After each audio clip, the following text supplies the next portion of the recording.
Hello, everyone. My name is Cash Miller. I'm the host of Marketing Masters and the CEO of Titan Digital. Today, hold on. Are you on mute? Oh, yeah, I was. Sorry. Oh, okay. Yeah, okay. So I'm just going to start saying this again. We'll just cut out the beginning. Hello, everyone. My name is Cash Miller. I'm the host of Marketing Masters and the CEO of Titan Digital. Today, we're going to be talking about building your marketing team, because a lot of businesses, if they want to build that team internally, or they're going to put together, say different, contractors and stuff, you're going to, at some point, hopefully in your business, as it grows, you're going to want to have a team of your own or a team that you're working with. I've got with me Tim Parkin, Parkin Consulting. He is a master at putting such teams together. Tim, it's great to have you on the podcast. Tell us a bit about what you do. Thanks so much, Cash. I'm excited to be here and to have this conversation. I'm an advisor and a coach to marketing executives. And as you said, I help them build high-performance marketing teams. In today's environment with the economy and with budgets and with the competition, it's really important that you're not only doing marketing, as you know, but that you have a team who can execute correctly and efficiently and effectively. And so that's what I help my clients do. Who, just, to give some background for, our listeners, what kind of companies do you typically work with? Absolutely. I work with a wide range of companies in all types of industries. And typically, obviously, you have to have a team, right? If you don't have a team, I can't really help you there. Most of my companies are fairly large companies, so 250 million in revenue and up, usually about 1,000 employees total and up in terms of size. But a lot of my clients are, funded startups, medium-sized businesses who have a new team and they're not sure how to manage it, how to build it effectively. And now they're at an inflection point where they're trying to grow and scale. And they realize they need the team, they need more structure, they need more process, but they don't know how. Yeah, you mentioned structure and process and stuff. And of course, I'm an agency owner, run one, and we, what do? We have to, we've built a marketing team because we've got, like 30 employees and such. And if you don't have those structures and processes in place, when I say, and this is, it's generally for business, any business, you need those things, right. But it's really critical because with marketing teams, you have a lot of differing backgrounds and like skill sets, that people are going to have. You might have content writers, designers, developers, paid ad specialists. You got a lot of different people that have to work together. Yeah. It's so true. Yeah. And well, I want to mention about that because there's a fallacy, I think, in that you're mentioning, that a lot of people think marketing is creative, and they think that you need someone who is, and that if we have the right idea, that if we just, have the right design, that if we have the right brand. But what you're hitting on is so key and fundamental, that it's about process. And the formula I've come up with over the years is people times process equals performance. And so I think you're absolutely right. You need to have really good people, right? You need the right people on the bus, as they say. But you have to have process. And more than most people, Cash, as an agency owner, process is everything. You live and die by process. You can have amazing people, but if you don't have really good process, your performance is going to suffer as a result. Yeah, because like in the case of, processes, for one, if you have staff remove positions or leave the company or something, and you've got to bring in somebody new, it's those processes that get them up to speed faster and don't break things, essentially, because you have, everybody, like say, you got to have them all on the same page. And that's where your processes really come in. And especially, like say, if you're, building up a marketing team, because it's kind of, you have processes within processes. So you might have certain ways designers do things or content writers, but then there's also things that they have to be able to do together, which is a different type of process, that you might have put, had to think out, and you have to understand how people work and such. It's like, there's so much, how critical it is, or is it, that if you're going to put together a team, why should you be putting together a team as a business, for one? And this goes for whether, like say, you're hiring internally, you're working with outside contractors, why should a business want to have a marketing team to begin with? Well, marketing is essential. Let's start there. You have to do marketing. You have to get your word out to the right people. So you need to be doing marketing in some capacity, but you need a team to do it for you, whether they're internal or external, as you mentioned, because you can't do everything. And if you're the CEO or the business owner, you need a team to support you, because you can't be doing the marketing yourself forever. And if you're not, if you're in marketing, you still need a team because there's so much to do. And one of the things I love, but I also hate about marketing is that it constantly changes, right? We have all these platforms and all these channels and all these tools, and consumers change too in terms of now they want short video and, you know, they have a shorter attention span. And so what you did 5 years ago, writing blog articles and creating in-depth content, you need to slice that up now. And so things are constantly changing, and you can't stay on top of learning all that stuff and execute all that stuff and still build and grow the business yourself. So a team is fundamental and absolutely essential. Okay, so let's dive into how you actually build that team. You know, the people themselves, because before you need processes, you know, like, you know, before you really get the organization part going, who should you be looking to recruit? You know, what kind of things do business owners need to, you know, consider? Because, you know, I see, like, I've dealt with, of course, you know, tons of people that have marketing backgrounds or skills and stuff over the years, whatnot, but there are different levels of skill. There's different, you know, people that are not fits for certain jobs. You know, you mentioned, you know, having the right people on the bus. This is something in our agency we take really seriously, you know, because you have them, the right people on the bus, but they got to be in the right seat. Yeah. Yes. And there's I don't remember the name of the book, but it was I think it might have been Traction, you know, something like that. But it's like right people, you know, right seat, right person. You could have the right person in the wrong seat.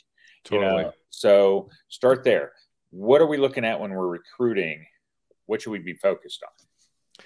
The first step is to figure out how many seats you really need. And I think this is a mistake that a lot of people make when they build a team, is they think about the end goal and not today. And so they get too many people, or they think, you know, we need a massive bus of people because then I'll have a person for this and a person for that. You know, you don't need that when you're getting started. If you have a big team already, obviously, you know, you need more support and you need more people. But the first thing is decide, who do we really need?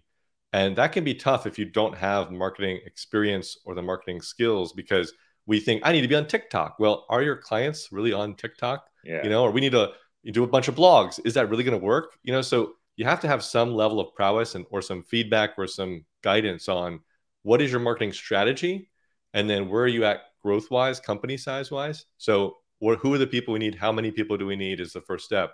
And then you can look at, now, if we know we need 2 people, 3 people, 10 people, how do we build the right combination of people, like you said, with the right skill set to achieve our strategy and our goals and our objectives?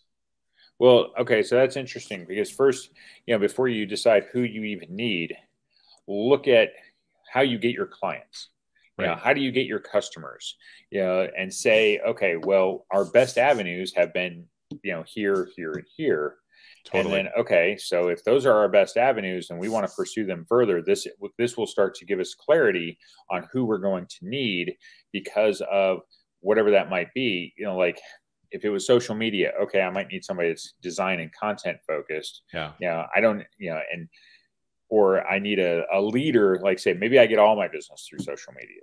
Well, I need an expert in social media. I need somebody that has a heavy background that shows that they can actually drive business from there.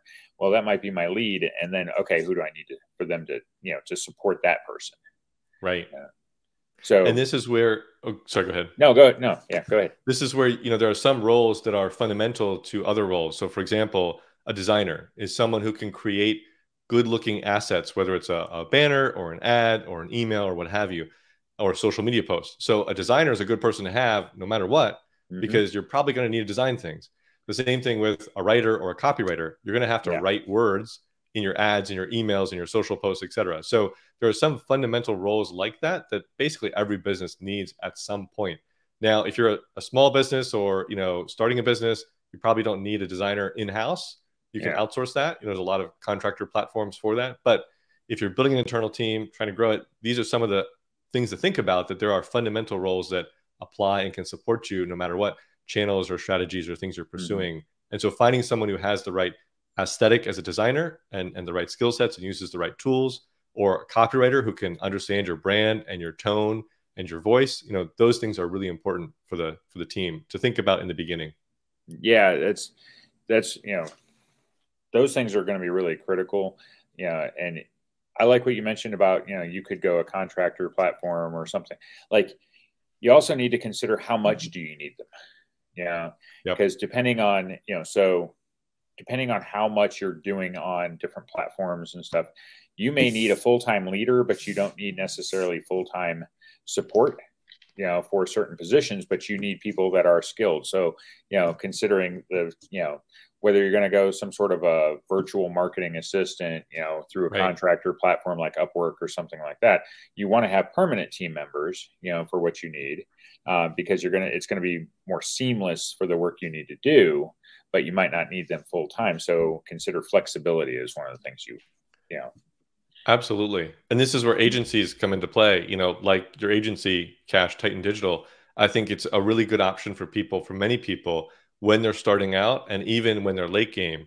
In the middle, you're trying to build your team and you want to have them in-house and you want more control. But in the beginning, you can get a lot of leverage out of an agency because they have all the people, they have all the process, they've done it a million times, and they can make it cost effective for you. And at the later stage, a lot of my clients, they have many agencies because they're doing so many things that one agency couldn't support all the stuff they're doing. And so I wouldn't rule out an agency when you're beginning, because you can also learn a lot from an agency. And so if you have a small internal team and you work with an agency as well, your team will quickly learn best practices and knowledge and templates and tools that the agency is using that they can adopt. And so if you don't have the marketing prowess or experience to build a team yourself, I would really consider partnering with an agency and then kind of learning from them as you build the team, and maybe even asking them for support in that, because they might be able to help you with that. Yeah, that's an interesting point, because a lot of times, especially younger businesses and stuff, they're going to maybe hire an agency to support them anyway. So if you're looking at how do I build my team, one thing to consider, if you're going to hire an outside agency, look at their expertise. What are does it align with what you do, what you need? Because you can have agencies that do different things. I always use e-commerce as one of the best examples, or easiest one to understand. As an agency, I can build an e-commerce website. Those things we do, but we are not the ideal fit for e-commerce marketing. Okay, so if you're an e-commerce company, you need to find an agency that is aligned with what you do. They understand what you do. And then if you've got your internal people, okay, so you might have 2 or 3 people assigned to it, depending on the size of your company or something. Then if they're working closely with them, they're going to learn. They're going to pick up a lot of because they may be, in some cases, actually like the juniors, in a sense, like less experienced and whatnot. That agency brings a ton of experience. So they're going to be able to pick up a lot. And as they do, then you can start to build out your own internal department. Yes. There are so many nuances there that you can learn from working with an agency about what are they looking at, what metrics are important to them, how do they think about the growth or the problem or what they're doing, what tools and templates are they using, what is their reporting framework, what dashboards are they sharing with us.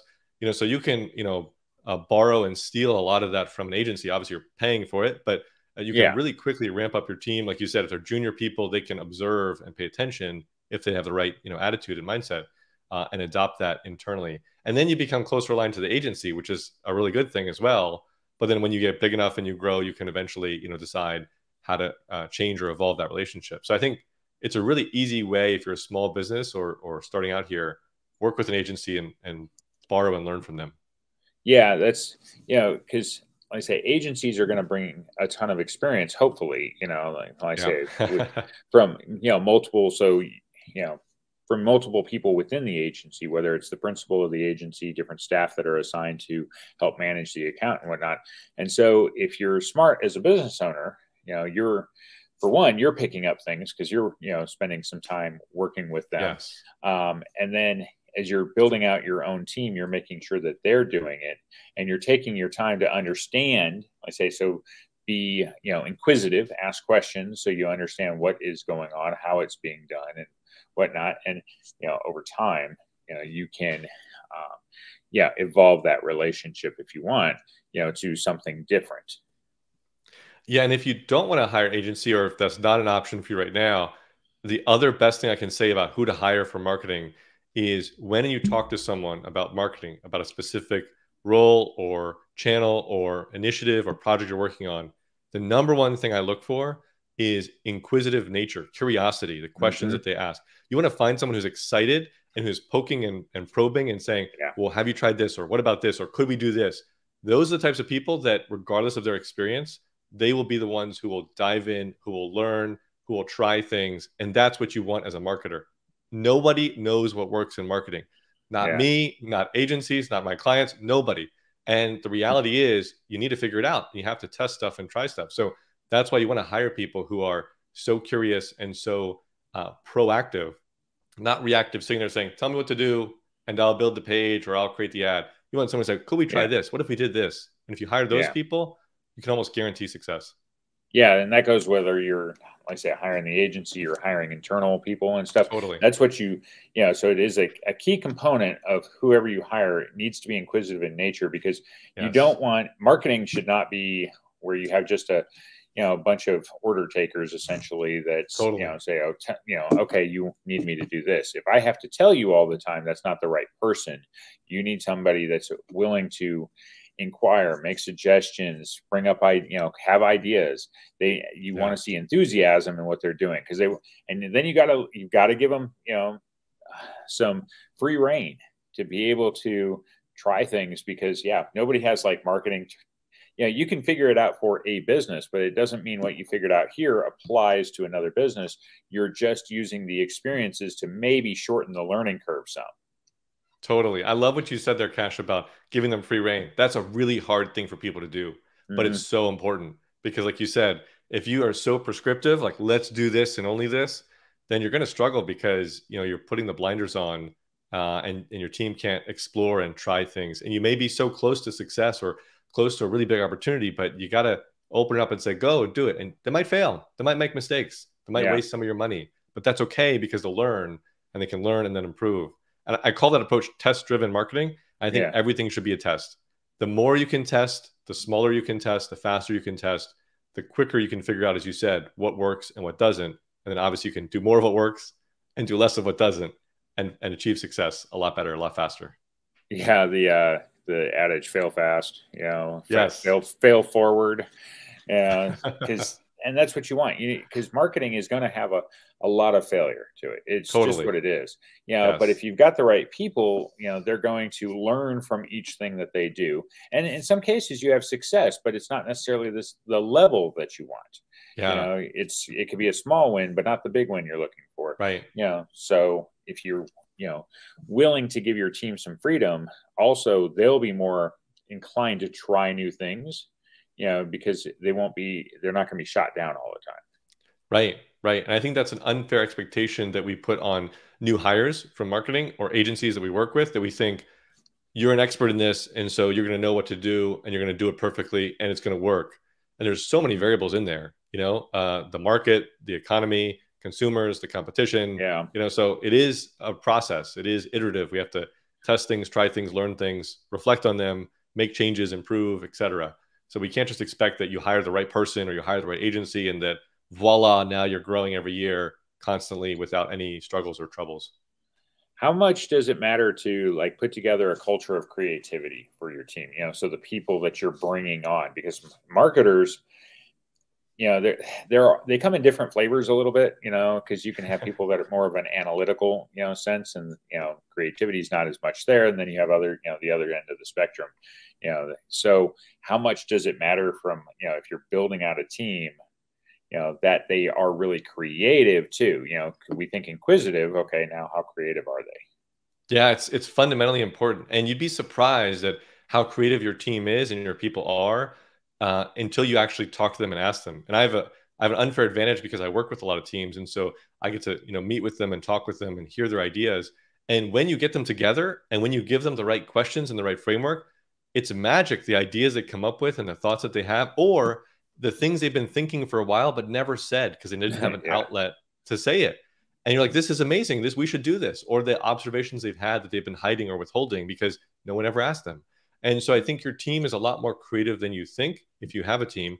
And if you're building a team, you want them to be creative. You want them to be, as you said, have this free reign to, we're open to any opportunity that will help us grow and improve and achieve our objectives. Doesn't matter if we're doing it or not doing it. Doesn't matter if it means we have to stop doing something, but tell us your ideas, be open with us, and reward that. And some of my clients, I even tell them they should give out an award for the best idea that didn't work. I'll repeat that. The best Yeah. idea that didn't work. Because that's what you want. You want to encourage really good ideas that maybe they work, maybe they don't, but it was a really good idea. And if you do that, you'll have this culture of innovation, of creativity, and of pushing the envelope of what's possible. But if you instead say, this is what we're doing, just do this, don't give us new ideas, I mean, you're going to be obsolete. You're going to be out of business. And so creativity, innovation is fundamentally important, and you have to foster it and nurture it. You can't just hope that it happens. Yeah, you know, it goes back to when you're actually recruiting the people and stuff, that you want people that on the surface they look creative and you can tell, you know, and that can be in the kind of work that they do in the designs and stuff. But you really want to be looking at, you know, asking questions about, you know, what kind of campaigns did they put together and stuff. I had this, I talked to this guy yesterday that had the idea for, and I want to pitch this to some car dealerships. I really do. So you think about, so you're thinking about outside the box stuff, and this is what you should be looking for in people. And I suggested to him, we were talking about different types of campaigns. My suggestion was, is you take a car dealer, especially if you could get like a vintage car, you know, like classic car dealer, and you have a spokesperson, and, you know, think old TV commercials and whatnot, and you go straight the used car salesman persona to the hilt, to the extent that you dress them up in like a yellow suit and they've got the big cowboy, yellow cowboy hat, and they're going totally overboard, you know, like way overboard. You take it to extremes, but, you know, you ever see those like TV commercials that, you know, like you'd see the used car lots and stuff like that, and they'd have the, like the little flags and what, you know, everything. I'm like, let's go back to that. See, you know, take a car dealer. It could be a new car dealer and stuff. But you got this guy that's so over the top. We were talking social media and what was like can stand out on like TikTok ads and things like that. And I'm like, you put a 30-second spot, those things will grab interest. And if you're a classic car dealer, they ship all over the country. You know, like if so you're trying to draw attention to the dealership and the cars, and you could put them on like this, you know, used car, you know, old school used car lot looking place, you know, and you got the guy going totally overboard, and he's like, yeah, I could just, you know, hear the voice, you know, that he's like, you know, totally selling in used car full mode. You got to come on down here. We got deals going all day long, you know, that kind of thing. And he's like, I could see him going and caressing the hood. This is a beauty. Yeah, it's like just totally overboard. And that's what you want with your team, is creativity to bring, you know, new ideas. Whether you go with it or not, it's the generation part of it. You know, that if you're willing to give them freedom, you might not use the idea, but it's like, wow, but it might lead to something else. That's the idea. And then, because then you also, if you can get you know, some people, and if your team sees you're willing to listen and potentially pursue some of those ideas, you're going to have other people start to unlock what might be possible. You know, it's kind of goes back to the no idea is a bad idea. You know, like there's no stupid question, right? Exactly. Because if you don't ask the question, we don't, you know. So that's the, you know, to me, that's what you want. You know, if you're going to put together creativity, you've got it. Freedom is going to be the biggest thing for them to be creative. Yes. You know, Dave Trott is an advertising legend, and he says often that there's thousands and thousands of messages that we see every day, and yet we remember only a handful of them. You know, and if you're listening to this, watching this, and if you think about what's an ad you saw yesterday and you remember the ad and the product, you know, it's hard to remember. And that's the challenge. And so I love what you said about the used car salesman. I thought of Anchorman for some reason when you were describing it. That's it. That's Ron Burgundy is the actual, you know, and I hadn't thought of him initially, but then that's actually who I was talking to. He mentions, the Ron Burgundy of car salesmen. Yes, that's him. And that's who it stands out. You know, you have to be that provocative and that different, because there's so many messages that we're seeing and hearing, and we need marketers on our team who can think like that, who understand the situation, who, you know, if I go on my phone and I go through Twitter or Instagram or TikTok or anything, there's so many things on there. And how do you stand out? You need someone, like you said, who has the creativity, the innovation, and the understanding of the platforms to know what is it like and what does it take to be successful and to stand out. So yes, we need that innovation. We need that creativity. We need that. I think the boldness too is what you underscored there, that we don't need small ideas. We need big ideas. You need to take big swings here. Yeah, that's, you know, especially in the, you know, age of social media and stuff like that, you know, where we have short attention spans, and there's so much that we consume, you know, there's so much media we consume and everything. You have to have, you know, you have to have stuff that can stand out from all of that, that can Definitely. make a statement. And also you can build out those things as campaigns because, I say if it's not bold, just, in some way, it's just lost in the mix. And that's what a lot of Totally. companies, they don't do things that stand out. Yes. Yes. Yeah. Yeah. And if you watch TV or any ads or go on social media, yeah, you'll see a bunch of stuff that's just boring and bland and generic and does not Yeah. stand out. Yeah. And so if you're putting together a team, one of the things to consider is, like I say, whether you use the ideas or not, they've got to be willing to come up with bold ideas. Not every idea is going to make sense. Right. To do for your brand, your mission, whatever it may be, it might not be a fit, but if they're not willing to come up with those ideas to begin with, you'll never have anything. Right. Right. And part of this too, I think also leads to don't hire people who have experience in your industry. And by that, I mean, Yeah. if you hire someone, if you're like a law firm and you hire someone who's done law firm marketing, what are they going to do? They're going to do what law firms do when they market. And you're going to have the same ideas and the same perspectives. Yeah. So it might be good to hire someone who doesn't have the experience in your industry or who has a variety of different experiences and background and knowledge, because that's what you need, frankly, is you need diversity of thought, of innovation, not just the same thing that your competitors are doing. Yeah, no, that's a good point. As an agency, we worked with different trucking companies and stuff over the years, and we don't get hired to help, get more, people needing to ship stuff. Okay. We get hired to help recruit drivers. Yeah. And the problem in that industry is that every company says the exact same thing. Yes. Yes. More miles, steady miles, pay, whatever it may be. And right. That's why, to your point of not hiring people in your industry, because, if they are in your industry, they're probably going to go back to those, same generic messages that maybe at a previous company they worked at, they used and stuff. And it's just, well, this is what's done in this industry. Well, the point is to get away from what's done in this industry. Absolutely. Absolutely. Yeah. Yeah. Trucking that's a tough industry for recruitment. Yeah, it really is. We also deal with trucking schools, and I totally prefer them. Nice. Okay, that's a different conversation. Yeah. So if you're okay, you're building up your team. Now let's talk upskills. Like how are we to improve? How should we be approaching that so that your team is continuously upskilling? Because we don't want them to be stagnant. If they come with the skill set, but if we're not helping them improve, they're not going to want to stick around. For one. So, and you've got to keep people, especially creative people, you've got to keep them engaged. So, upskilling, a model of continuous learning. How should companies be approaching that? I love that you mentioned this, Cash, because so many organizations forget this and they think I hire people, they're good, and they're going to stay good forever. But we just said that marketing changes constantly. So you have to be constantly upskilling your people. And I call it raising the bar. And there's a lot of ways to do this. And so you can pick your poison here. But the easiest way is if you have skilled people and you have junior people, have the junior people shadow the skilled people, have them work together, have them mentor the junior people. Another way is there's lots of free education out there. And I think the best place, ironically enough, is YouTube.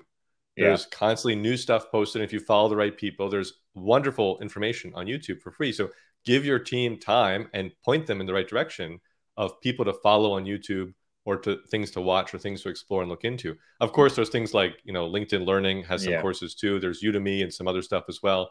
That's all good stuff as well. But point is, give them budget and time and space to go and learn stuff like that.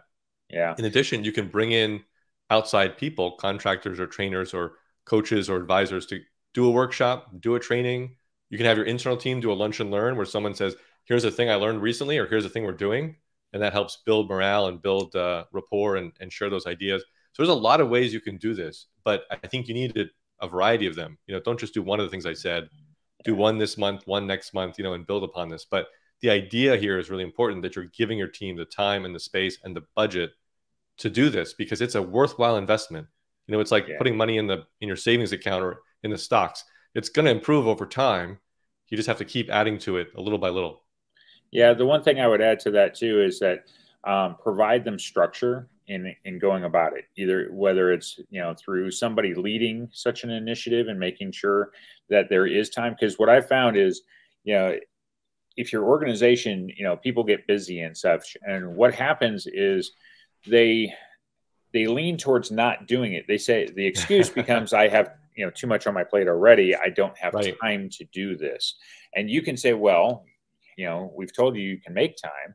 They won't actually make time, so structure matters, and having a point person to lead such initiatives matter, so that they are clearing out calendar time if necessary, to say, okay, hey, we're, the whole team, we're taking, 2 hours off every week or something, but you're going to focus on your learning aspect, so something that gives them structure and also accountability for it, and say, hey, we've provided you all of these resources, and like something like YouTube is not, a structured course where it's check the box, but it is a matter of going back and being, okay, did you, we gave you 5 courses. Where are you, progress monitoring of some sort for them?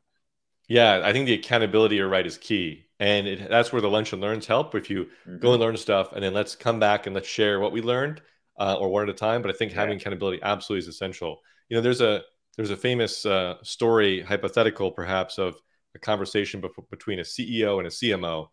And the CEO says, what if we invest in our people and they leave? And what if we develop their skills more and they leave us? And the CMO says, what if we don't and they stay?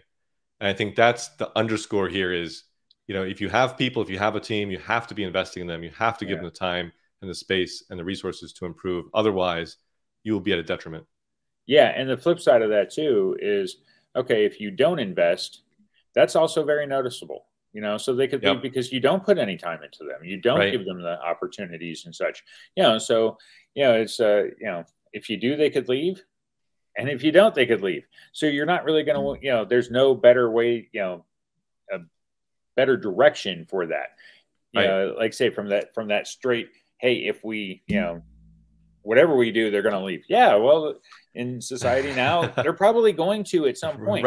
But if you're investing in them, others see that.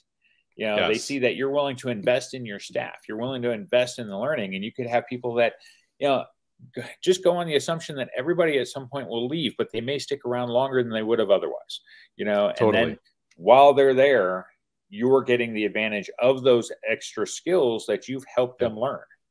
Totally. It's really important. Yeah. Let's see. So everything's involving. So like evolving constantly, what would be, if I'm structuring a team, like say, where should I start, for businesses that are just putting everything together? What would be your top tips on, if you're going to do this, you want to focus on, these things in the beginning, and then know from a, ongoing standpoint, you need to make sure you're also doing these things. Absolutely. Well, today, in today's environment, remote is key. Even huge companies are going remote, staying remote. And so if you're starting out now, consider remote. You don't have to build a team. You don't need people in office. You don't need people in your area. You have access to so many resources and so many people around the world, who have the right skills and can give you the right time. And as you said earlier, the right amount of time as well. Yeah. So that's the first thing, is kind of open your perspective that we don't need people in our neighborhood. We need the right people from anywhere. The second thing is figure out the 1 or 2 roles, if you're starting out here, that you really need, that you don't have the expertise in, that you're going to need long-term, and that you're doing right now. So again, that could be copywriting. If you're writing emails, or if you're making social posts, a copywriter is a great person to have. Maybe it's a designer, although I think a lot of new businesses or small businesses over-index on design. The design doesn't matter as much as you may think it does. And so I think copywriter may be a good place to start. But find the 1 or 2 roles that you really need, and then go and interview a bunch of people. Don't hire the first person you talk to. Don't hire your friend's, cousin. Go and talk to as many people as you can, and give them a little test. Even if you have to pay them, create 3 social posts for me, and pay them to do that, and see what they create. That's the best way to do it. And ask those questions that we talked about to figure out how are they, curiosity wise, do they have creative, big ideas? Those are really important. And are they excited about helping you in your business to do these things? Because they're just like, I'll do whatever you want me to do. They're not a good fit. But if they're like, oh my gosh, this is a cool opportunity, and I can't wait to help you build this, then that's the right person to hire. Yeah. Like we have a staffer that's in our part of our Costa Rican team, and we hired her on a few months ago and such. And we said, we're bringing you on to be a content writer, but we want you to use ChatGPT because it needs an experienced writer to get the most out of the software. Definitely. And, Yep. And the first question we asked is, do you have, experience yet using chat? And she said, yes. And I asked her, I said, like, how are you using it? And she said, well, one of the things I do is I have it help me write bedtime stories for my son. And I was like, okay, well, that's like a really creative way to do it. Yes. But we asked, when we were hiring, like, what do you bring to the table in the sense of, like, how would you be doing it? How would you push this position? How, what you envision it becoming, things like that. And it's been a remarkable thing when you get the right person, in that seat, you've got the right seat, you've got the right person, because she's figuring out things and now coaching other staff members, on how to maximize its ability to use, use it correctly and stuff. And, so you want to look for people that can really, if given the opportunity. And she was with an agency that had like 1,000 people, and, so we hired for experience, and we were able to bring her on because she wanted opportunity. So you have to look for those kinds of things too. Totally. She wanted a chance to show what she could really do. And because we were willing to let her do exactly that, and run with it and stuff. Now we've got her helping in, numerous areas, and we consider her a rock star in the company. That's amazing. That's what you're looking for. Give people the freedom, find the right people that you think, if you give them the freedom, they will be able to run with it. And, like I say, not every idea they're going to have is something you're going to necessarily go with. But, if you give them the freedom and they see that you do use ideas and you let them really, bring something, and they see things being implemented throughout your company that were their ideas, you will end up with a lot more loyalty that way. And you'll end up with people that you can trust to do their jobs and do them well. So it's, putting your team together. Like I said, there's a lot that goes into it, but it can be really rewarding when you get it right. Oh, for sure. Absolutely. And it still requires the management and the accountability that we talked about, but absolutely, you got to get the right people and you got to give them the freedom to excel. Yeah. Tim, this has been a great conversation. How would people, get a hold of you, if they need to be able, they want to put together a team, but they want somebody to work with to do that? Absolutely. The best place to connect with me is on LinkedIn. I post there 6 times a week, and I do live trainings every week. So LinkedIn, you can search my name, Tim Parkin. That's parking without the G, or on my website, timparkin.com. Okay. This has been another great episode. I'm your host, Cash Miller, Marketing Masters and CEO of Titan Digital. We've been talking about how to build marketing teams. A lot of the advice is team building in general.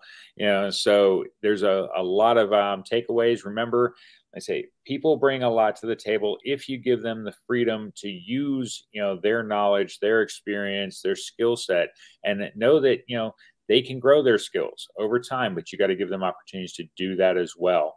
And your business will benefit. Thank you for tuning in today. We'll see you on the next episode.